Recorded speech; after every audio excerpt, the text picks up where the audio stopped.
Hey guys, Mr. V over here doing a book review today for Call Me Tuesday by Leigh Byrne.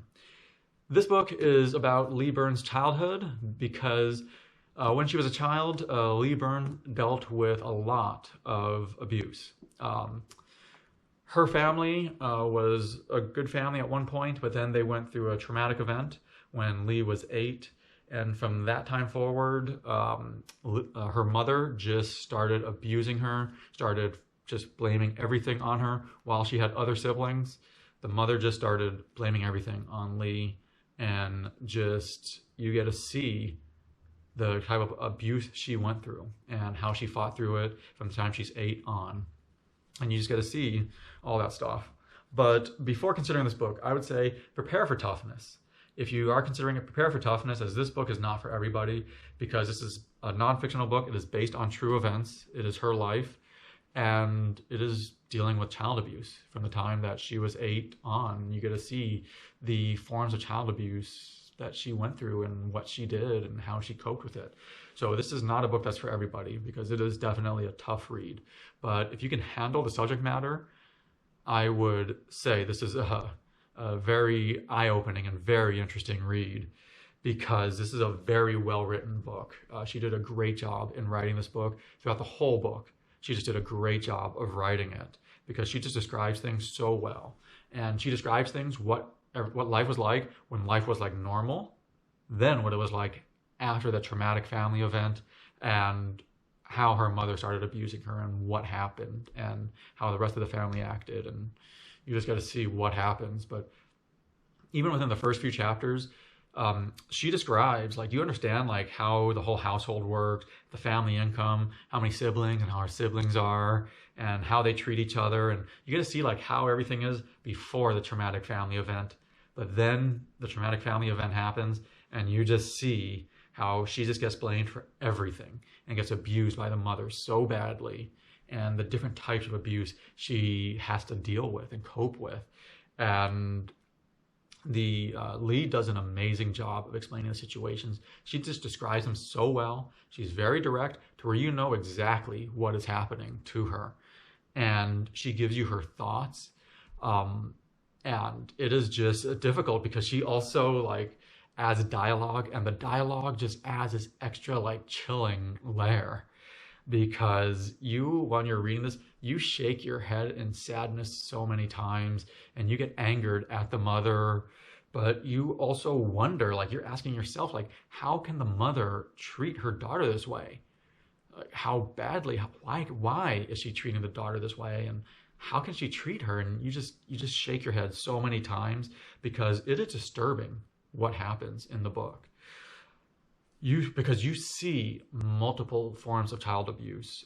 When I picked up the book, I knew the general thing, what it was going to be about, but just prepare to be shocked when reading this book. You want to prepare to be shocked, because this is not just like the mother is beating her.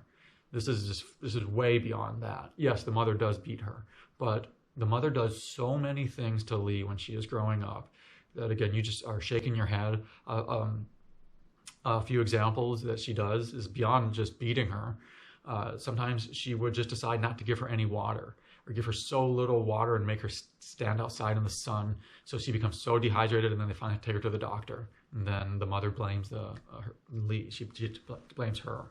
Or how she will not allow her to bathe for so long to make her just look really greasy and bad, and then she does other things like she finds ways to have her peers make fun of her. And remember, she's like 8, 9, 10 years old. And she finds ways by like giving her clothes that are too tiny, or clothes that are way too big, or shoes that are like 4 sizes too big, so the classmates will make fun of her. Or if the mother does things like she will give Leigh's brothers rides to school, but make her walk to school, and always late for school.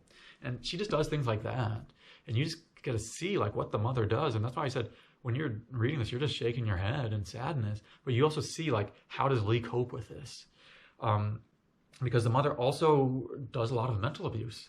It's not just the physical, but she does a lot of mental abuse. You just see what she has to deal with, but how she deals with it. And it definitely is very eye-opening, because it also shows the effect it had on the child socially. as she didn't want to socialize. So she became a social outcast. You know, she's 8, 9, 10. These kids make fun of each other, and then she didn't even want to socialize with them. And it just shows how kind of she didn't want to be at the school, but she also didn't want to be at the house because of her mother. And it just shows what happens in the book. And as I said, she does such a great job of explaining it and adds dialogue, and it just makes you think so much while reading this. It's a very tough book to read, yet it is so interesting with how she writes it, because it is difficult to read her life and what's going on and the events that happen in her life, yet you did not want to put the book down. And I think it's because of how amazing her writing is. Like, her writing was so amazing that it keeps you on the edge of your seat.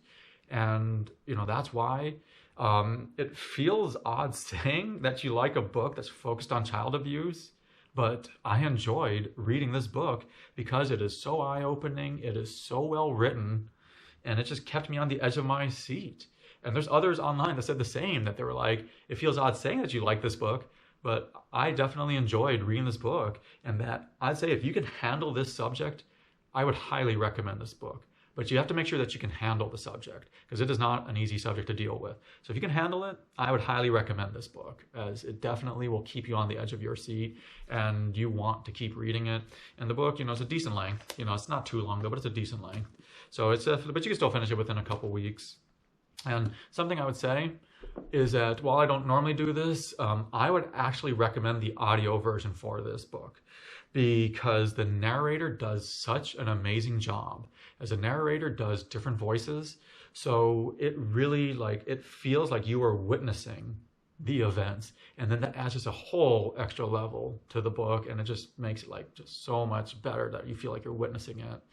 But again, you want to make sure you can handle the book, but if you can, then I would recommend this book.